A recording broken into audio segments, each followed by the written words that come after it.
사연 채널 놀라운 이야기입니다. 한국과 각별한 인연이 있는 외국인 분들의 이야기를 직접 전해 듣고 청취자 여러분들께 전달하는 데 노력을 다하도록 하겠습니다. 오늘의 사연자를 소개해 드리겠습니다. 안녕하세요. 안녕하세요. 저는 미국 뉴욕에 살고 있는 로사라고 합니다. 네, 오늘은 미국 뉴욕의 로사 씨와 함께 이야기해 보겠습니다. 어떤 사연을 가지고 오셨나요? 네, 저는 제가 사랑하는 한식에 대해 소개하고자 이 자리에 나오게 되었습니다. 네, 알겠습니다. 지금부터 로사 씨의 한식 사랑에 대해서 들어보도록 하겠습니다. 저는 미국 뉴욕에 살고 있는 40대 아줌마 로사예요. 저는 이혼을 한 편모 가정에서 자랐고 20살의 엄마도 자동차 사고로 떠나보내야 했어요. 이후 22살의 남편을 만나 꿈꾸던 가정을 이루었지만 저의 일 욕심의 가정도 지키지도 못했죠. 남편이 제가 일 중독이라 가정을 챙기지 않고 소홀히 한다며 결혼 10년 차에 이혼을 요구했고 심지어 양육권도 전 남편이 모두 가져가 저는 완전히 혼자 될 수밖에 없었죠. 이후 혼자가 된 저는 바쁜 업무를 벗삼아 혼자가 된 슬픔을 잊으려고 노력했어요. 일에 더 중독되었고 취미생활은커녕 사람들을 만날 시간도 없었죠. 그러다 몸이 안 좋아지기 시작하더니 의욕도 없어지고 모든 게 허탈해졌어요. 모든 게 부질없게 느껴졌고 걷잡을 수 없는 상실감에 병원을 찾았어요. 우울증이라고 하더라고요. 저는 생각도 못했어요. 혼자라는 우울감에 시달리지 않기 위해 일에 몰두하며 살았는데 그 결과가 우울증이라니요. 의사가 일도 중요하지만 자신을 돌볼 수 있는 다른 활동들을 해보라며 권했어요. 사실 저는 취미생활도 딱히 없고 친구들도 별로 없어 다른 활동은 생각지 못했는데 그 계기로 요리 동호회 활동을 시작했어요. 다행히도 동호회 활동은 제 일상에서 활력소가 되었어요. 적게는 한 달에 한 번, 많게는 2번까지 모여서 서로 만든 음식을 나눠 먹기도 하고 새로운 레시피를 찾기 위해 함께 공용 주방을 빌려 요리를 하기도 했어요. 모임은 매번 흥미로웠고 저는 일과 상실감으로부터 조금씩 벗어날 수 있었어요. 그러던 어느 날 한국에서 이민을 온 가족이 동호회를 가입하게 되었어요. 딸 부부가 어머니를 모시고 미국으로 왔다고 했어요. 낯선 미국에서 어머니가 외로이 지내는 것 같아 동호회에 함께 가입하게 되었다고 인사했죠. 어머니는 한국에서 40년 가까이 식당을 운영하셨다고 했는데 식재료를 다루시는 게 아주 능숙했어요. 한국 모녀를 보자 돌아가신 엄마가 그리워졌죠. 지금쯤 살아계시다면 우리 모녀도 저런 모습이겠구나 싶었어요. 하루는 문제없이 진행되던 회사 프로젝트가 갑작스럽게 비상이 생기면서 식사도 하지 못하고 늦은 시간 퇴근을 하게 되었어요. 힘없이 집으로 돌아가던 길에 동호회에서 알게 된 한국 모녀를 만나게 되었죠. 한국 모녀는 저에게 반갑게 인사를 건넸지만 저는 힘없이 대답했어요. 그것도 정말 겨우 힘을 낸 거였어요. 어머니는 제가 이렇게 힘이 없어 하는 모습을 보니 걱정이 된다고 말했어요. 밥은 챙겨 먹고 다니냐는 말씀에 어린 시절 쿠키를 만들어 두고 하교하는 절 기다리시던 엄마가 생각났어요. 어머니는 한국 사람도 미국 사람도 모두 밥 힘으로 버티는 것이라며 괜찮다면 집으로 와서 저녁 식사를 하고 가라고 권했어요. 처음에는 늦은 시간 피해를 주는 것 같아 거절을 했지만 마침 배에서 꼬르륵 소리가 정말 크게 2번이나 울려 거절할 수 없었어요. 놀랍게도 제가 살고 있던 집의 옆 블록에 한국 모녀가 살고 있었고 저는 그렇게 집으로 초대되었어요. 잠시 거실에 앉아 딸과 이야기를 나누는 사이 어머니가 식사를 준비해 주셨어요. 정말 짧은 시간이었는데도 한 상이 차려져 있었죠. 식탁에는 비빔밥과 계란국 그리고 몇 가지 반찬이 있었어요. 제가 식탁에 앉자 비빔밥 위로 계란 프라이도 한 개 올려주시고는 갈색 병을 들고 오셨죠. 궁금한 마음에 살짝 향을 맡아보니 고소한 향은 나지만 느끼한 기름 같았어요. 맛있는 향은 아니었죠. 딸은 제가 궁금해하는 것이 느껴졌는지 어머니가 들고 있는 병 안에 있는 것은 참기름이라고 한국에서 꼭 필요한 필수 소스라고 말했죠. 그렇지만 저는 느끼한 오일이 왜 한국 음식의 필수품인지 이해가 되지는 않았어요. 딸의 설명과 함께 어머니는 제가 막을 새도 없이 제 비빔밥 그릇에 참기름을 조금 부어 넣으셨죠. 저는 속으로 소리를 질렀어요. 제발 제 저녁에 이상한 기름을 넣지 말아달라고 말이죠. 그리고는 비빔밥을 숟가락을 들고 비벼주셨어요. 잘 버무려진 밥을 내밀며 먹어보라고 하셨죠. 사실 먹고 싶지 않았어요. 제가 아무리 새로운 음식과 레시피를 좋아한다고 해도 이 향이 강한 기름은 좀 별로였거든요.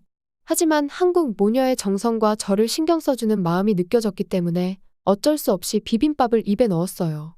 그리고 이제는 속으로 소리 지르는 것이 아니라 입 밖으로 소리를 질렀죠. 너무 고소하고 맛있었거든요.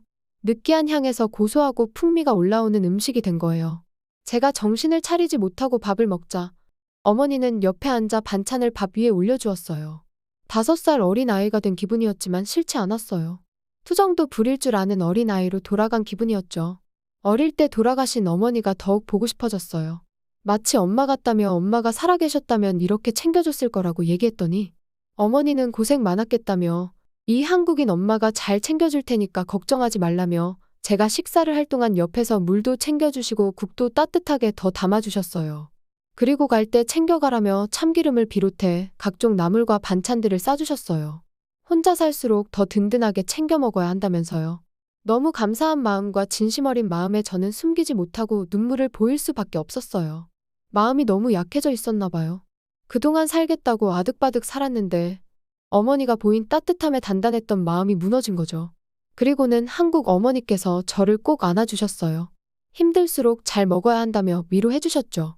그리고 다음 날부터 참기름을 이용한 요리를 직접 해 먹었어요. 한국 요리 레시피들이 정말 너무 많아서 어떤 걸 해야 할지 몰랐지만 우선 참기름을 사용하는 레시피를 배웠어요. 수많은 레시피들이 쏟아졌죠. 좋은 참기름이 있어서였는지 절반 이상의 요리가 매우 맛있었어요. 저는 저녁 식사 시간이 즐거웠죠. 반절쯤 참기름을 맛있게 먹었을까요? 콧노래를 부르며 사용한 병을 정리하던 중 손에서 미끄러져 병이 깨지고 말았어요. 조심하지 못한 자신에게 화가 나고 깨진 기름이 너무 아까웠어요. 시간을 되돌리고 싶었죠. 그리고 한국 어머니에게 너무 미안했죠. 정성스레 만들어온 참기름일 텐데 제가 부주의로 깨트려 버렸으니 제가 정말 너무 멍청이 같았어요. 깨진 병을 다 치우고 나니 더욱 공허함이 밀려왔어요. 허기진 배만큼 어머니의 빈자리가 느껴졌고 저는 더 초라하게 느껴졌죠. 그날 부랴부랴 참기름을 검색하기 시작했어요. 그런데 직접 만든 한국 참기름을 구하기는 어려웠고 바로 구할 수 있는 참기름은 일본산 뿐이었어요. 같은 아시아권이니 크게 다를 게 없을 거라 생각했죠. 일주일이 지나 퇴근 후 저녁에 먹기 위해 재료들을 준비해 두고 출근을 했어요. 그날따라 회사에서는 사소한 문제로 제가 책임져야 할 일들이 산더미같이 쌓였어요. 저녁 시간이 한참 지나 밥도 못 먹고 수습을 하면서 그 참기름을 생각하면서 버텼어요. 거의 자정이 다 되어서야 집에 들어올 수 있었고 참기름의 향이 간절히 필요했죠. 힘겹게 간단한 비빔밥을 준비하고 참기름을 넣기 위해 뚜껑을 여는 순간 저는 참아왔던 화가 터졌어요. 그동안 제가 알고 있던 참기름 향과 맛이 아니었거든요. 기대했던 어머니의 맛이 나지도 않았고 그저 느끼한 기름 덩어리에 불과했어요. 회사에서 힘들었던 시간을 맛있는 저녁으로 보상받고 싶었지만 이것마저 잘못 산 참기름으로 망하게 된 거예요. 저는 절망했어요. 힘이 쭉 빠져 의자에 털썩 앉았죠. 준비했던 늦은 저녁 재료들도 보기 싫어 전부 싱크대에 밀어 넣었어요. 고소하고 깊은 맛도 그리웠지만 어머니의 따뜻한 정이 사라진 것 같아 상실감이 또 밀려오기 시작했죠. 며칠 뒤 동호회에서 다시 한국 모녀를 만날 수 있었어요. 어머니의 얼굴을 보자 저도 모르게 가슴이 벅차올랐어요. 한국 모녀에게 일본산 참기름 사건에 대해 이야기를 했고 끝에는 조심하지 못해 참기름 병이 깨졌다며 사과를 했죠.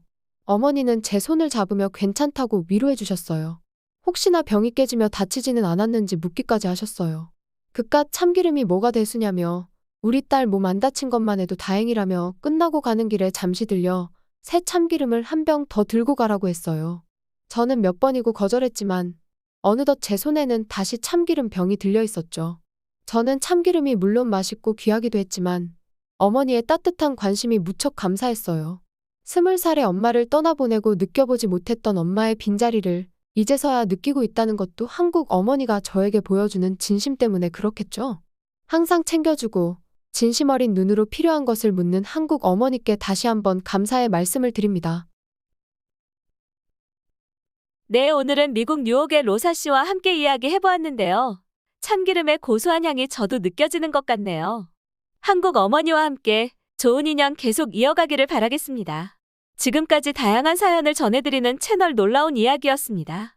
다음번 영상에도 좋은 사연으로 구독자 여러분들과 함께하겠습니다.